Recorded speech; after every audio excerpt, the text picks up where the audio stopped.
Всем привет! Добро пожаловать на «Три девятки шоу». Сейчас начинается передача «Мукбанг по-кыргызски».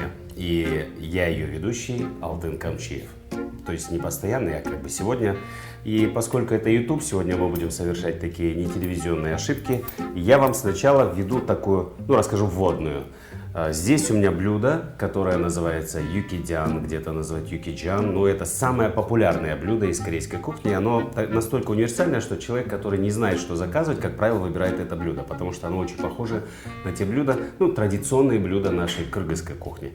Единственное отличие, здесь очень много специй. Здесь и папоротник, и фунчоза, и кимчи, капуста, да? Много зелени, здесь яйцо.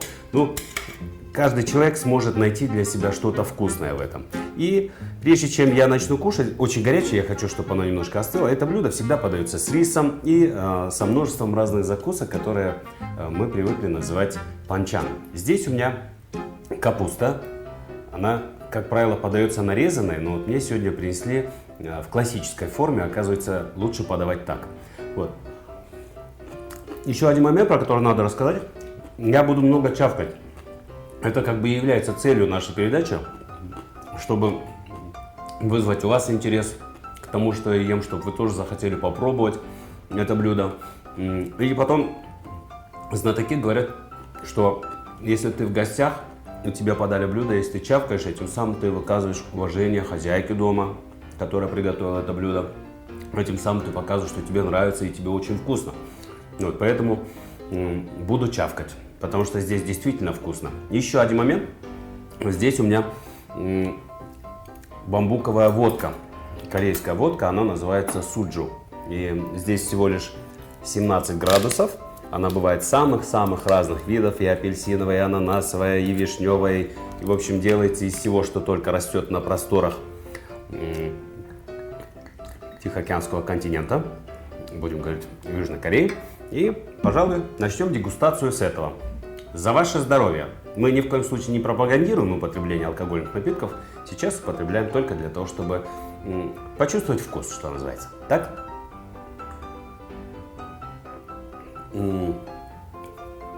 Как будто подслащенная холодная вода. Сейчас почувствуем эффект через минут 10. А пока я начну кушать. Итак, блюдо очень горячее, поэтому сейчас попробуем.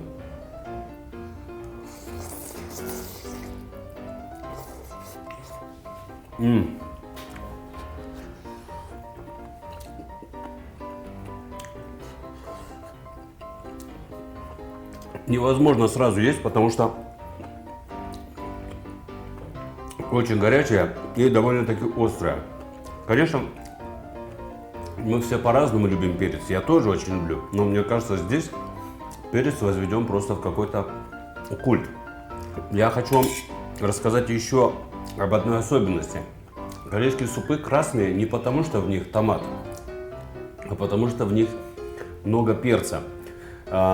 Я разговаривал с моим другом, он великолепно готовит, приглашает себя в гости, и он рассказывает о многих блюдах, он сам ходил, учился готовить эти блюда, и он рассказывает о том, что даже он, будучи мастером в этой сфере, не знал о том, что есть столько видов перца. Бывает розовый, красный для запаха, красный для жгучести, красный для аромата и так далее. То есть каждый перец несет свою особенную функцию.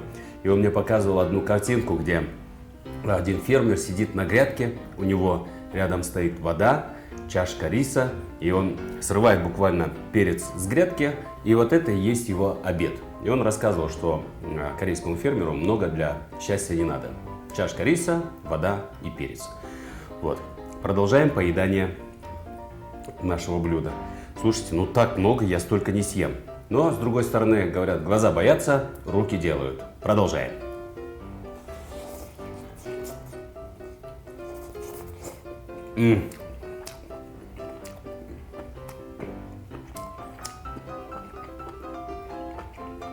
Это очень вкусно. Сейчас бульончика.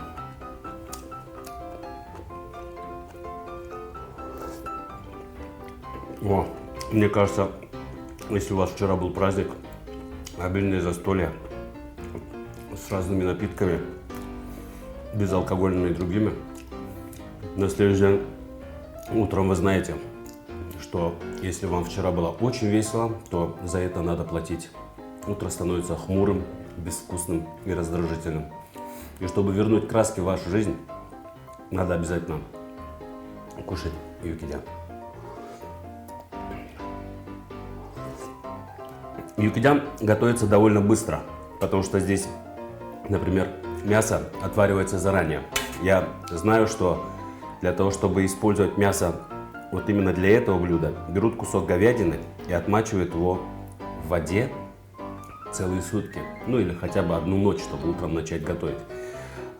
Мясо избавляется от остатков крови и сукровицы и становится белым-белым. И когда ты его варишь, оно прям разделяется на волокна, вот как вы здесь можете увидеть. И это дает вам такой чистый белок в блюде. И за счет этого все блюдо готовится буквально в считанные минуты. Ну сколько нужно времени, чтобы приготовить фунчозу? Овощи еще быстрее готовятся. Продолжаем.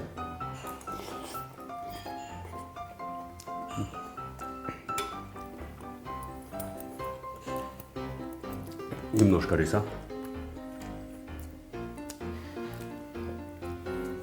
Недавно друзья съездили в Южную Корею и говорят: вы знаете, мы видим перемены. В Южной Корее стали продавать хлеб, потому что это глобализация, веяние современных изменений. Люди ездят по всему миру, пробуют и привозят на свою родину все самое лучшее. Ну и потом очень много туристов. Наверное, первое, что они спрашивают, когда очень хотят кушать: дайте нам хлеба, наверное. И, как говорится, спрос рождает предложение. В Южной Корее стали продавать хлеб. То есть наш человек, попав в Южную Корею, голодным не останется однозначно.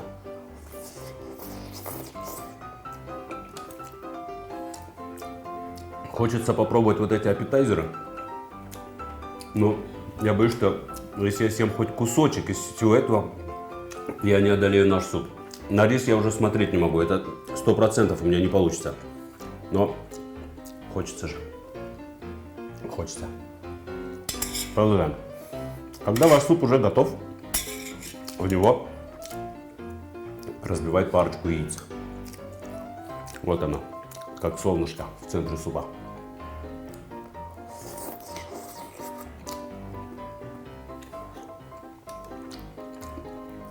О, уже пот пошел, сейчас раздеваться буду. Мы как-то с друзьями устроили такой гастрономический вечер. Набрали самых разных блюд. Это было летом. Ну, в жару острые блюда особо так не покушаешь. Мы закрыли дверь, попросили официанта принести все, что нам нужно. Закрыли дверь, попросили не беспокоить нас час. Разделись по пояс, кондиционер на полную мощность и отвели душу.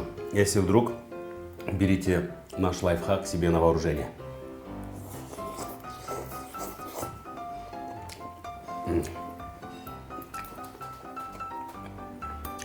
Это вообще. Вот это не картошка, это редька. Редька тоже дает потрясающий запах в супе. Дает такую легкую горчинку. Из-за этого суп хочется кушать еще и еще. О, удай. Как же это все остро. Как я все это съем? Вот это испытание. О, продолжаем.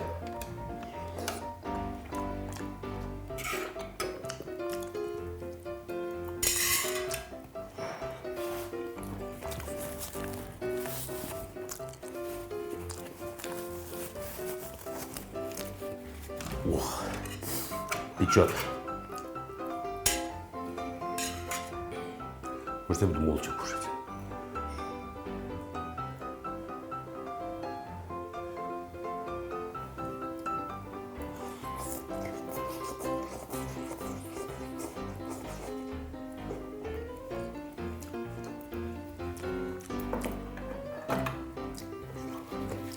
Напротив меня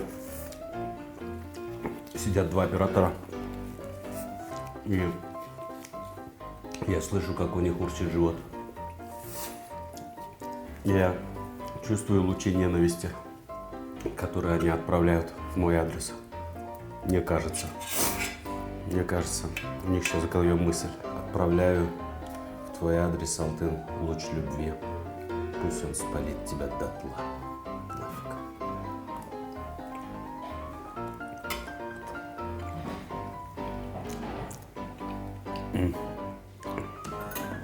Слушайте, невозможно столько съесть.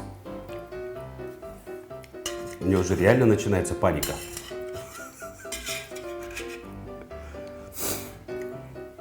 О.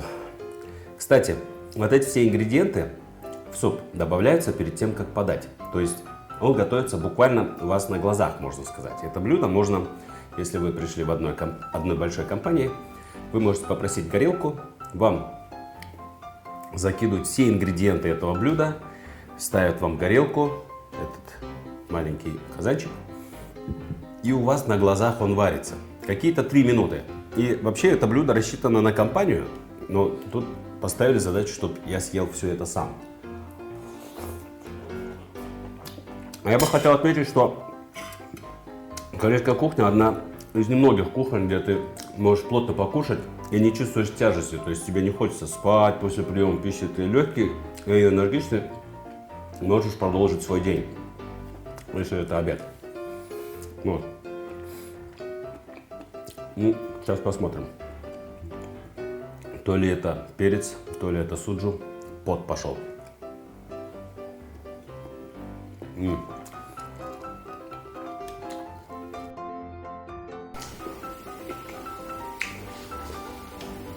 Некоторым людям не нравится папоротник. Он как бы хрустит, но немножко жестковат. Поэтому, как я уже сказал, вы можете какие-то ингредиенты исключить во время приготовления. Все это дело вкуса. Мне нравится. Отдельно попробуем редьку. Вкусно. Очень вкусно. Мы забыли про нашу капусту. Кстати, когда мы ходим с вами в корейскую кухню, здесь мы преимущественно пробуем адаптированную под наши реалии северокорейскую кухню. Если вы закажете одно и то же блюдо в южнокорейском ресторане, северокорейском, то вы будете удивлены, что оно выглядит иначе и может быть даже вкус другой. Поэтому имейте в виду. По мне так, в южнокорейской кухне она более сладкая, что ли, как будто сахар-2. Многие блюда сластят откровенно.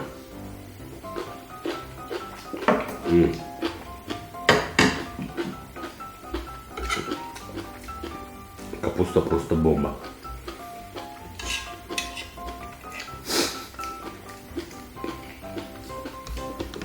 Способов приготовления этой капусты тоже великое множество. Как вот есть поговорка, говорят, у каждой хозяйки свой борщ, да, это истина. Так же, как и у нас в Кыргызстане, у каждой хозяйки свой гульчтай. Поэтому везде вы получаете разные кимчи. Вот, например, я пробовал, как же называются вот эти маленькие рыбешки? Как же называются?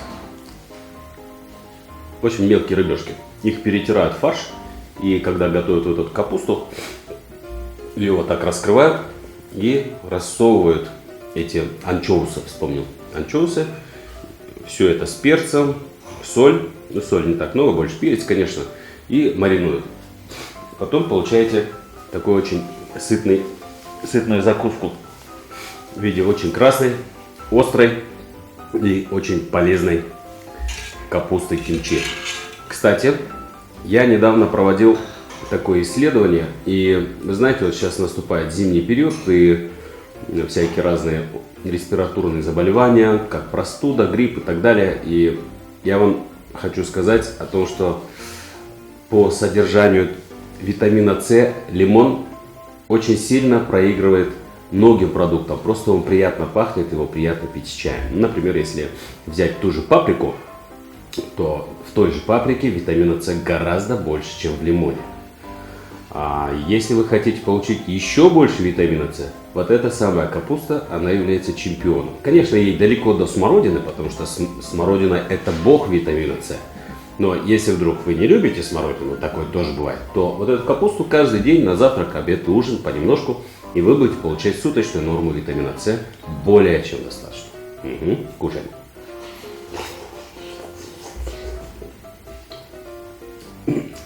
Режиссер говорит, поменьше болтай, лопай, а то время идет.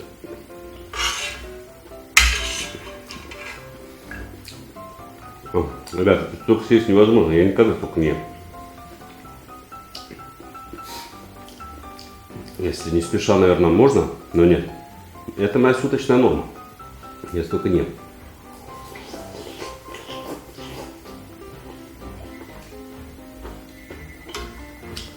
Как говорил Чингисхан, боишься, не начинай. Начал, ничего не бойся. Что на себя вылил, да?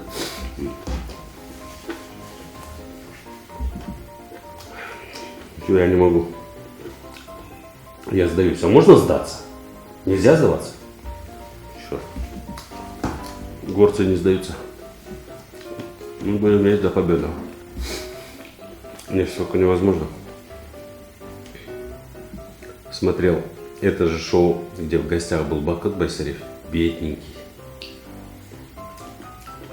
Мне так под конец передачи жалко стало его.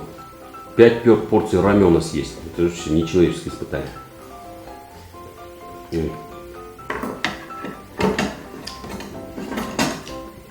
Кстати, про рамен. Интересную вещь прочитал. Блюдо рамен изобретено в Японии. Потом рамен попадает в Корею. Вы замечаете, да, вот следствие? В Японии нет буквы Л, зато есть буква Р. Рамен. В Корею попадает, остается раменом. Идет в Китай. В Китае обретает популярность, но в китайском языке нет буквы Л. Получается ламен. На лагман похоже? Это мои домыслы. Может быть, я ошибаюсь. Ламен. Вот мы кушаем сейчас юкидян.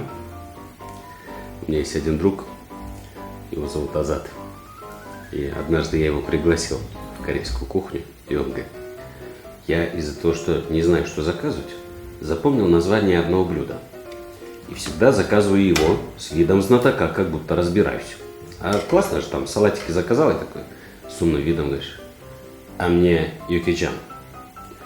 Юкиджан. В его смысле, произношении как-то, из его уст звучит как-то очень по-кыргызски, как юкиджан. Я ему говорю, правильно говорить, юкиджан. Он такой, да, юкиджан надо говорить. Да, юкиджан. После того похода в ресторан он открыл для себя еще несколько интересных блюд. И теперь он, как профессионал, говорит, ты будешь юкиджан? Очень вкусно. Я, пожалуй, юкиджан не буду, потому что я вчера его ел. Я сегодня буду бибимбап. Селедка. Ребят, я уже не могу есть. Можем остановиться, пожалуйста? Я не могу уже. Но я сегодня специально не завтракал.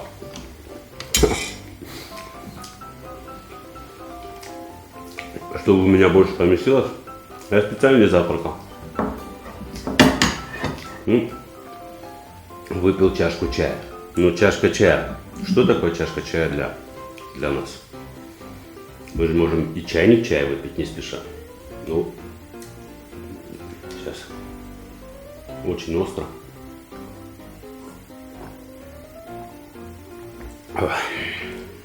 Мне рассказали, как вообще зародилось это движение, это культура мукбанг.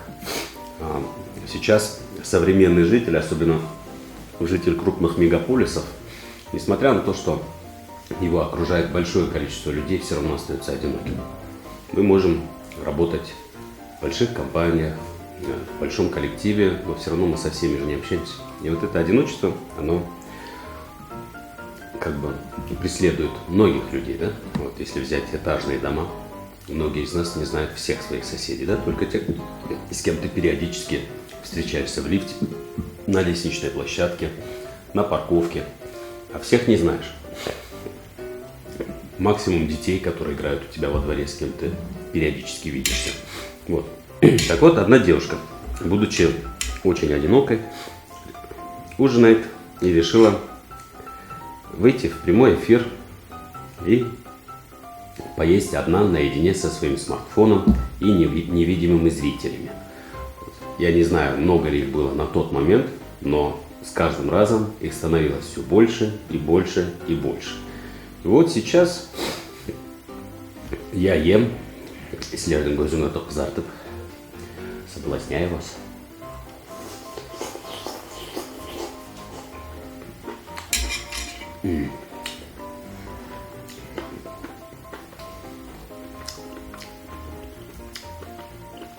Говоря про адаптацию многих блюд под наши реалии, вот, например, сосиска в качестве панчана.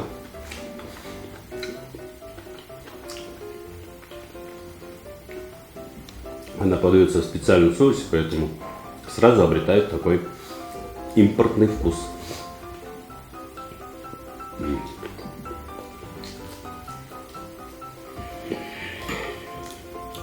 Вот здесь у нас в панчане яичница.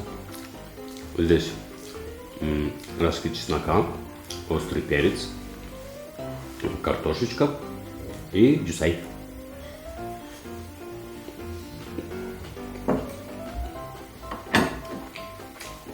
Тоже очень вкусно.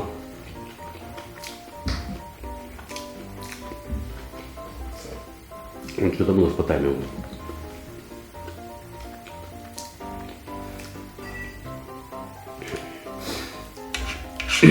Видимо, придется признать поражение. Я не одолел это блюдо. Это блюдо победило меня.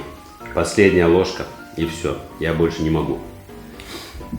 Вы знаете, наверное, я не единственный человек на этой планете, который слышал всегда от своих родителей: «Рысканды калтырва, ешь до конца. Вот то, что ты съел, это будет выброшено. Уал булот, сраб булот, ешь до конца».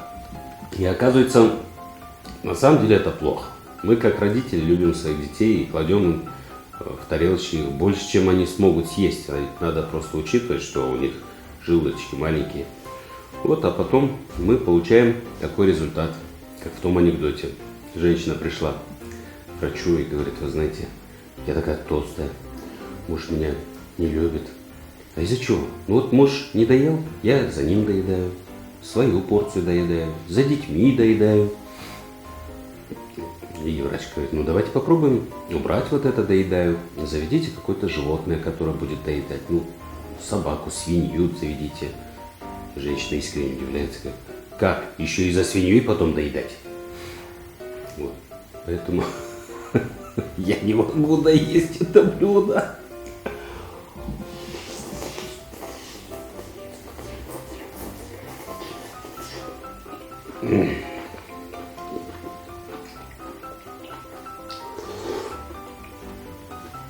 Нет, мне вкусно. Но я не могу столько съесть.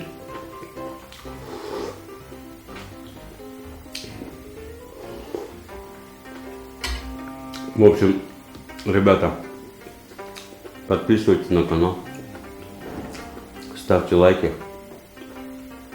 если вам понравилось. А если не понравилось, все равно ставьте лайки. И все равно подписывайтесь. Вам без разницы, нам приятно. Ну, я сделал все, что мог. Питайтесь вовремя. Не переедайте. Кушайте полезную еду. Будьте здоровы. С вами был Алтын Камчиев, 3 девятки шоу, мукбанг по-кыргызски. Пока.